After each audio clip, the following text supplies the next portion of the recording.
What is it about the left and their need to lie? Okay, maybe you think lie is too strong a word, but whether you call it dissemination or misinformation, over-regging the pudding, whatever phrase you want to use, there seems to be this constant need for lefties to not reflect the truth in their words or their actions. I've also noted they can be incredibly vile in their abuse of others, but rarely are they held to the same standards that non-leftists or conservatives are. See, what happens is when they're caught out, the mainstream media usually gives them a bit of a leave pass. And that's either because they're part of the in crowd or because the media consider their cause somehow a morally virtuous one.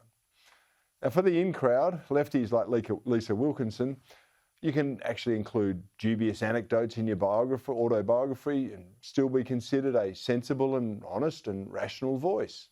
You can even put a fair trial at risk, and rather than be charged or pilloried, your employer can send you off to Hollywood for a few celebrity interviews. It's called failing upwards.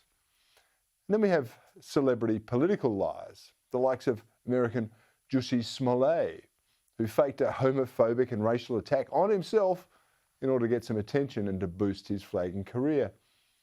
Naturally, because he's a gay black man, he received huge public support from a who's who of the lefty community, including Naomi Campbell, Ellen DeGeneres, and of course, it all comes out in the wash that he's just a phony.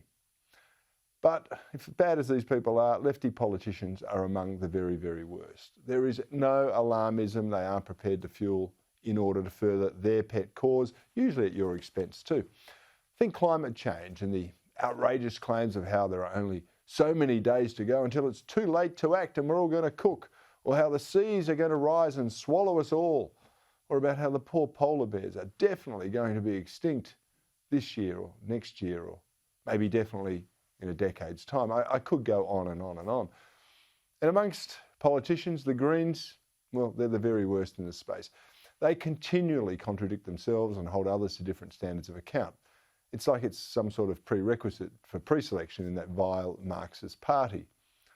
But unfortunately, they're not alone. There is actually a global solidarity among the lying left. Think of the rubbish peddled about Donald Trump, or the excuses made for Joe Biden's incompetence, or the denial that it was ever Hunter Biden's laptop.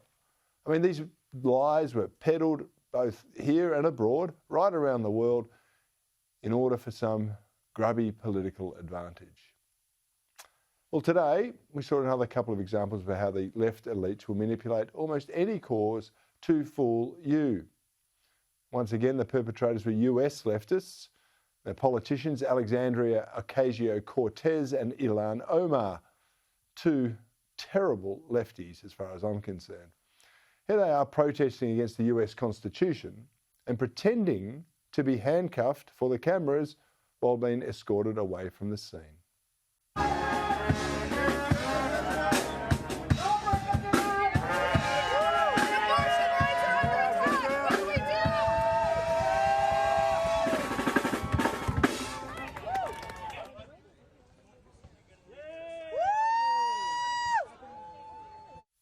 The invisible handcuffs, hey, that only allow you to raise a fist in solidarity.